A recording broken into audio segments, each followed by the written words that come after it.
ఉమ్మడి నెల్లూరు జిల్లా గూడూరు పట్టణంలోని వైసీపీ మైనార్టీ కార్యాలయం నందు జరిగిన పత్రికా సమావేశంలో పాల్గొన్న వైసీపీ మైనార్టీ విభాగం రాష్ట్ర అధికార ప్రతినిధి మొహమ్మద్ మగ్దూమ్ మొహద్దీన్ మాట్లాడుతూ నిన్నటి దినం భారతదేశానికి చీకటి రోజు అని బ్లాక్ డేగా అభివర్ణించారు.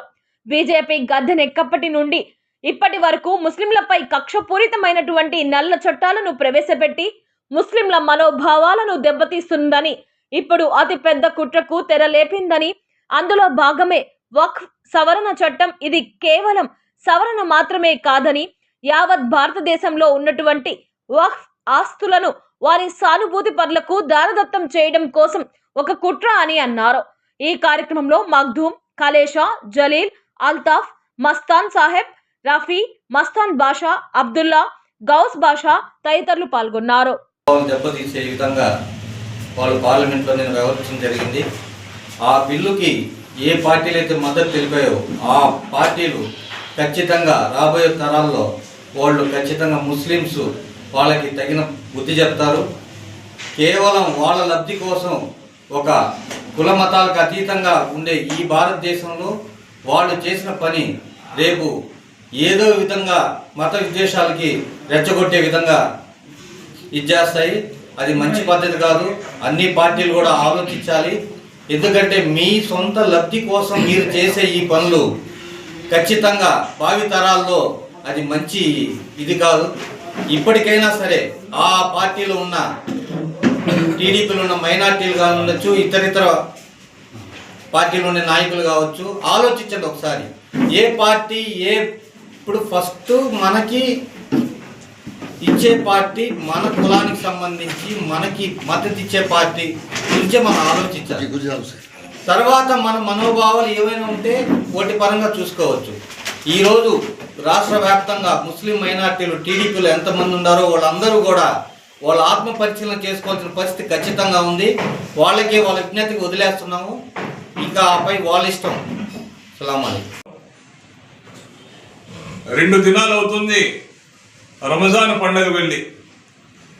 రంజాన్ పండుగలో యావత్ భారతదేశంలో ఉన్నటువంటి ముస్లింలందరూ కూడా పండగ వాతావరణం ఉంటే ఆ పండగ వాతావరణము పోకముందే మన కేంద్ర ప్రభుత్వం, అదేవిధంగా రాష్ట్ర కూటమి ప్రభుత్వంలో ఉన్నటువంటి భాగస్వామి చంద్రబాబు నాయుడు గారు అయితేనేమి, అదేవిధంగా జనసేన అధినేత పవన్ కళ్యాణ్ గారు అయితేనేమి, అదేవిధంగా బీహార్ ముఖ్యమంత్రి నితీష్ కుమార్, చిరాగ్ పాస్వాన్ గారు ముస్లింలను కోలుకోలేనటువంటి ఒక దెబ్బ కొట్టడం జరిగింది. ఏదైతే భారతీయ జనతా పార్టీ 11 సంవత్సరాల నుండి అధికారం చేపట్టిందో అప్పటి నుండి ఇప్పటి వరకు కూడా ముస్లింల మీద, ముస్లింల విధి విధానాల మీద, ముస్లింల మత స్వేచ్ఛ మీద, ముస్లింల ఆహార నియమాల మీద, ముస్లింలకు ఆడవారొక వస్త్రధారణ మీద, అదేవిధంగా ముస్లింల ప్రార్థనా స్థలాల మీద ఆంక్షలు పెడుతూ నల్ల చట్టాలను తీసుకువస్తూ మనోభావాలను దెబ్బతీస్తూ వచ్చింది. అన్నిటికీ సహించాము, అన్నింటినీ భరించాము. ఇప్పుడు కొత్తగా కేవలము ఏదైతే భారతీయ జనతా పార్టీ మరి వారి అనుయాయులు వారి సానుభూతి పనుల కోసము వారికి వక్ఫ్ భూములను దారాదత్తం చేయడం కోసం మాత్రమే ఈ చట్టాల్లో మార్పు చేసి వక్ఫ్ సవరణ చట్టాన్ని తీసుకొచ్చి నిన్నటి రోజు పార్లమెంట్లో ఆ బిల్లును చాలా దారుణంగా దాన్ని బిల్లును ప్రవేశపెట్టడం జరిగింది. ఆ బిల్లు ఆమోదం పొందడం కూడా జరిగింది. నిజంగా కూడా నిన్నటి దినము భారతదేశానికి బ్లాక్ డే అనేటువంటి సందేహం లేదు. అయ్యా ఒకటి చెప్తున్నాము, ఈ సందర్భంగా పాలకులకు, కేంద్ర రాష్ట్ర పాలకులకు ఒక్కటి వివరించుతున్నాము. భారతదేశంలో ముస్లింల పాత్ర భారత స్వాతంత్ర సమరయోధంలో సంగ్రామంలో మా ముస్లింలు ప్రాణత్యాగాలు, అనేక మంది వేల సంఖ్యలో ప్రాణత్యాగాలు చేసి సాధించుకున్నటువంటి స్వాతంత్రం ఉన్నట్టుంటే మాకు ఈరోజు ప్రజాస్వామ్యం అపహాస్యం అయ్యేటట్టుగా రాజ్యాంగాన్ని తూడ్లు పొడిచే విధంగా ఆర్టికల్ 14, 25, 26 చట్టాన్ని దాన్ని తుంగలో తొక్కి మతపరమైనటువంటి విధానాలను తీసుకొచ్చి వేరే మతాలలో, వేరే మతాచారాలలో, వేరే విధానాలలో అన్య మతస్థులు ప్రవేశపెట్టి మా ఒక్క ప్రాపర్టీని ఏదైతే ఆస్తులు ఉన్నాయో వక్ఫ్ అంటే చాలా మంది తెలియదు. వక్ఫ్ అంటే దానం చేయడము. ఎవరు దానం చేశారయ్యా? ఇది ప్రభుత్వం ఇచ్చినటువంటి స్థలాలు కాదు. ఆ రోజుల్లో నవాబులైతేనేమి, రాజులైతేనేమి, ఎవరూ లేనటువంటి వాళ్ళు ఆస్తి పరులై ఉండి, స్థితి పరులై ఉండి, నాకు నా తదనంతరము ఈ ఆస్తి నా ఒక్క కమ్యూనిటీకి చెందాలి, ఫలానా మసీదుకి, ఫలానా దర్గాకి, ఫలానా ఆశ్రాఖానాకి, ఫలానా సమాధులకి అని చెప్పేసి రాసి ఇచ్చేస్తే దాని ద్వారా ఎన్నో లక్షల మంది లబ్ధి పొందుతూ ప్రార్థనా మందిరాలైతేనేమి, మసీదులైతేనేమి వాటి నిర్వహణ చేసుకుంటూ వస్తూ దానికి వక్ఫ్ బోర్డు అంటూ నియమించుకొని చేసుకుంటూ పోతూ ఉంటే, మరి దాంట్లో వేరే వారిని తీసుకురావడము, 44 అంశాలను తీసుకొస్తే అందులో 14 అంశాలు వివాదాస్పదమైనటువంటి అంశాలు.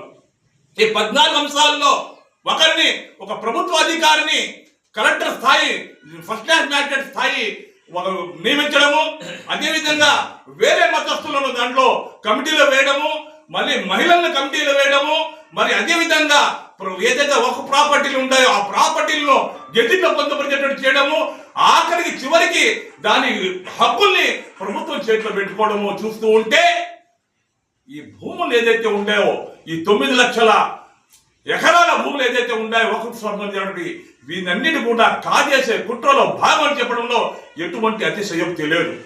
భారతదేశంలో 3వ స్థానంలో ఉంది ఏంది? అత్యధిక వక్ఫ్ భూములు కలిగినటువంటిది. వక్ఫ్ అంటే కేవలము వక్ఫ్ అంటే 2 అక్షరాలు కాదు. వక్ఫ్ అంటే మా ప్రాణం, వక్ఫ్ అంటే మా జీవనము, వక్ఫ్ అంటే మా విధి విధానము, వక్ఫ్ అంటే మా నమ్మకము. ఈరోజు మా నమ్మకాన్ని, మా ఏదైతే మా సాంప్రదాయాన్ని మంట కలిపేటటువంటి విధంగా మోదీ గారు ఈ విధంగా చేస్తూ ఉంటే, సెక్యులర్ వాదిని చెప్పుకున్నటువంటి చంద్రబాబు గారు, మీకు 40 సంవత్సరాల సుదీర్ఘ అనుభవం ఉన్నటువంటి మీరు కూడా తానా అంటే తందానా అని మతపరమైన బిల్లుకు మీరు కూడా ఆమోదం తెలిపి మీరు బిల్లు పాస్ చేయడం అనేది ఏదైతే ఉందో చాలా చాలా చాలా క్షమించనటువంటి నేరం. ముస్లిం సమాజానికి కాదు, మీరు యావత్ దేశ ప్రజలకు మీరు సమాధానం చెప్పుకోవాల్సి ఖచ్చితంగా చెప్తారు. పైన భగవంతుడు చూస్తున్నాడు. మేము ఒకటే చెప్తున్నాము, ఏదైతే దేవాదాయ శాఖలు ఉన్నాయో, ఎండోమెంట్స్ ఉన్నాయో, అందులో కూడా ముస్లింలని ఇంటర్ప్రిట్ చేయండి, చేయరు కదా. మాలో కూడా చాలా మంది హిందూ దేవతలను, హిందూ దేవాలయాన్ని దర్శించే వాళ్ళు చాలా మంది ఉన్నారు. ఎందుకంటే మేము భారతదేశంలో ఉన్నాము. సారే జహాన్ సే అచ్చా హిందూ సితా హమారా, హమ్ బుల్బులే హై ఇస్కే యే గుల్ సితా హమారా. అన్ని పూలు ఏదైతే ఫ్లవర్ బొకేలాగా ఉంటామో, అన్ని కులాలు మతాలు సమైక్యంగా మనందరూ కలిసి ఉండేటటువంటి గొప్ప దేశము మన భారతదేశము.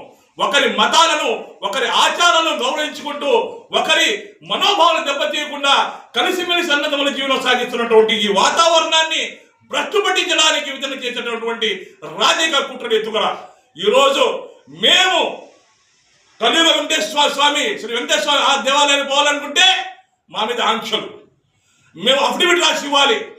అదే ఈ సోదరు ఉన్నారు పక్కన, వీళ్ళ ట్రావెల్స్ ఉంది, వీళ్ళ బండికి ఏదన్నా ఒక అల్లా స్టిక్కర్ లేక జీసస్ స్టిక్కర్ ఉంటే ఆ వాహనానికి పర్మిషన్ లేదు. మరి ఈ విధంగా ఆంక్షలు ఉన్నప్పుడు మరి మా మతం సంబంధించిన దాంట్లో మీరు వేరే మతస్థులు ఎలా పెడతారు? ఒక్కసారి ఆత్మ పరిశీలన చేసుకోండి, ఎక్కడ కూడా హిందువులకి ముస్లింల మీద ద్వేషం లేదు, ముస్లింలకి హిందువుల మీద ద్వేషం లేదు, క్రైస్తవుల మీద ద్వేషం లేదు, బౌద్ధుల మీద బర్కతుహు. ఈ దేశంలో పూర్తిగా ఈ బీజేపీ ప్రభుత్వమే ఉంటుందని వాళ్ళు కలలు కంటున్నారు. ఇది దేవుడు క్షమించడండి. ముఖ్యంగా మోడీ గారు, మీ ప్రభుత్వం శాశ్వతం అని మీరు కలలు కంటున్నారు. అల్లా కానీ, జీసస్ కానీ, వెంకటేశ్వర స్వామి కానీ మిమ్మల్ని ఎక్కువ కాలం ఉంచడండి. అది మీరు కలలు కనబాకండి సార్. మోడీ గారు, ఆప్కో నమస్కార్. ఒకటే గుర్తుపెట్టుకోండి, భారతదేశంలో ఉండే ప్రజలు ఊరికే మేము లౌకికవాదులం అని చెప్పుకోవాల్సిన పరిస్థితి కల్పిస్తున్నారు మీరు. ఈరోజు పార్లమెంట్లో మీరు ప్రవేశపెట్టిన వక్ఫ్ బోర్డు సవరణ బిల్లుకి ఎంతమంది మద్దతు తెలిపారనేది చూసుకుంటే సంఖ్య కూడా పెద్ద ఎక్కువ ఏం కాదు. 288 మంది మీకు మద్దతు పలికారంటున్నారు, 232 మంది వ్యతిరేకించారు. అంటే సంఖ్య 200 దాటేసింది. మాకు కూడా వ్యతిరేకత కూడా. అంటే బలవంతంగా కొంతమందిని మీరు నియమించుకొని ఈ బిల్లుకి మద్దతు కల్పించుకున్నారనేది బాగా కనిపిస్తుంది. ఈరోజు పత్రికలు చూస్తే 288 మంది దాన్ని మద్దతు పలికారు, 232 మంది వ్యతిరేకించారు. ఈరోజు పత్రికలో ఉంది అది. కానీ వ్యతిరేకం కూడా పెద్ద స్థాయిలోనే ఉందనేది మీరు గమనించాలా. కొంతవరకే ఉంది ఆ వ్యతిరేకత కూడా. మీరు ఆ యొక్క మద్దతుని మీరు ఒక సృష్టి, అది ఎంతవరకే కానీ ముస్లింలు గొంతుకోయడానికి ఏ భారతీయుడు సిద్ధంగా లేడు, మీరు తప్ప, మీ బీజేపీ ప్రభుత్వం తప్ప. ఇంకా రాష్ట్రం విషయానికి వస్తే ఇక్కడ ఉండేటటువంటి అనుభవజ్ఞుడైనటువంటి సీఎం గారు, గౌరవనీయులు చంద్రబాబు గారు, ఆయన ఉండే అనుచరుడు, ఆయన మద్దతుదారుడైనటువంటి పవన్ గారు, మీరందరూ ముస్లింలు గొంతుకోయడానికి రెడీగా ఉన్నారండి. కానీ మీరు శాశ్వతం కాదు సార్. ఇప్పుడు ఉంటుంది మీకు అధికారం, తర్వాత ఉండదు సార్. ఆర్టికల్స్ అయినటువంటి రాజ్యాంగంలో 14, 25, 26 మీరు ఉల్లంఘించారు. ఆ బీజేపీ ప్రభుత్వం ఉల్లంఘించిన ఆర్టికల్స్ని, రాజ్యాంగంలో ఉండే ఆ వక్ఫ్ ఆస్తుల యొక్క పరిరక్షణ పూర్తిగా ముస్లింలకి సంబంధించింది. ఇది ముస్లింలకి వ్యతిరేకం. ముస్లింలకు మహిళలను తీసుకొచ్చి దాంట్లో కూర్చోబెడతామని వాళ్ళని నమ్మబలుగుతున్నారు. ఇదంతా అబద్ధం అండి. ముస్లింలకి అసలు అవకాశమే ఇవ్వరు మీరు. అంతా అన్య మతస్థులను తీసుకొచ్చి కూర్చోబెడతారు. ముస్లింలు 20 కోట్ల మంది గొంతుకోయాలని మీరు ఈరోజు సిద్ధపడ్డారు. ఏ ముస్లిం కూడా ఆస్తుల్ని తీసుకుపోయి ఇతర దేశాల్లో పెట్టుకోలేదు. ఇక్కడ ఇండియాలో ఇక్కడుండే ముస్లింలు ఇక్కడ వాళ్ళకే దానాలు చేస్తున్నారు, ఇక్కడుండే వాళ్ళతో సహజీవనం చేస్తున్నారు. కానీ ఎవరు మతాలను ఎవరు వ్యతిరేకించడం లేదు. ఇది భూత కల్పన. త్వరలో బీజేపీ ప్రభుత్వం కూలిపోతుంది. అల్లా క్షమించడు, జీసస్ క్షమించడు, వెంకటేశ్వర స్వామి క్షమించడు. ఇది మీకు శాపంగా మారిపోతుంది. Thank you very much. భారతదేశంలో ముఖ్యంగా చెప్పుకోదగ్గ రోజు ఏదైనా ఉందంటే అది దుర్మార్గమైన రోజు ఈరోజు. ఎందుకంటే మన భారతదేశం అంటేనే ఒక భారతీయులందరూ లౌకికంగా కలిసిమెలిసి ఉండే దేశంలో ముస్లింల మీద ముస్లింల వక్ఫ్ బోర్డు సవరణ చట్టం తీసుకొస్తున్నటువంటి మన బీజేపీ ప్రభుత్వం, దానికి వంతబలుగుతున్నటువంటి మన ఆంధ్రప్రదేశ్లో కూటమి ప్రభుత్వం, మన చంద్రబాబు నాయుడు, అదేవిధంగా పవన్ కళ్యాణ్ గారు ఈ ఆమోద బిల్లుకి మద్దతు తెలిపి వాళ్ళు గెలుపొందామని వెరవేగుతున్నారు. కానీ ఇది దుర్మార్గమైన విషయం. ఎందుకంటే మన భారతదేశంలో ముస్లిం పూర్వీకులైనటువంటి పెద్ద పెద్దలు వాళ్ళు ముస్లింల అభ్యున్నతికి, ఎదుగుదలకి తోడ్పాటు అందిస్తాయని ఒక ఆస్తుల రూపంలో ఉన్నటువంటి ఆస్తుల్ని వాళ్ళని కాజేసే విధంగా ఈ సవరణ బిల్లు తీసుకురావడం జరుగుతూ ఉంది. దీంట్లో ముఖ్యంగా మన కమ్యూనిటీలో కూడా అయ్యా వర్షాకాలం పోయింది, ఆ కూటమి ప్రభుత్వం ఏదైనా మొత్తు జల్లుంటే ఆ మొత్తు నిద్ర వర్షాకాలంలోనే పోయిందని ఇంకనన్నా కలమేలుకొని ఎండాకాలం మొదలైంది. ఈ ఎండాకాలంలో చెమటలు పడతాయి. ఆ చెమటల నీళ్లతోనైనా మీ కళ్ళు తెరిచి ఇక కళ్ళు తెరుచుకోవాల్సిన టైం ఆసన్నమైంది. ఎందుకంటే మీరు అనుకుంటున్నారు ఈరోజు నాకేమలే, నా బిడ్డకేమలే, నా కుటుంబంకేమలే అనుకుంటున్నావు. కానీ నీ బిడ్డలను భవిష్యత్తు మన బీజేపీ కాళ్ళ ముందు పెడుతున్నామని నీకు అర్థం కావట్లేదు. నీ పక్కన ఏదైనా ఒక చెంచానో ఒక వచ్చి నిన్ను నీ భుజం తట్టి నీకెందుకు లేరా ఈరోజు నీకు 10,000 వచ్చిందని నువ్వు సంపాదించుకున్నావని విరవేగుతున్నావేమో. రేపనే రోజు అనేది ఒకటి గుర్తుపెట్టుకో. ఎందుకంటే భారతదేశంలో ఉన్నటువంటి అన్ని కులస్తులు, అన్ని మతస్థులు, అన్న తమ్ముళ్ళు, అక్క చెల్లుళ్ళు, అన్న వదులులాగా కలిసిమెలిసి మనం ఉన్నాం. కానీ ఏడొక సిద్ధాంతాలు తీసుకొచ్చినటువంటి ఏదైనా మొట్టమొదటి ప్రభుత్వం ఏదైనా ఉందంటే ఒక బీజేపీ ప్రభుత్వం. బీజేపీ కూడా మాకేములే, ఇది 3వ టర్మ్ గెలిచాము, మేము ఏది చేస్తే దానికి ఆమోదయోగ్యం అవుతుంది అని అనుకుంటున్నాం. కానీ మీరు విభజించి పాలిస్తున్నారు. ఎందుకంటే ఒక్కరిగా మిమ్మల్ని ఎన్నుకోలేదు, మీరు విభజించి విడిపోయి దాంట్లో గెలుచుకొని మీరు కలుసుకున్న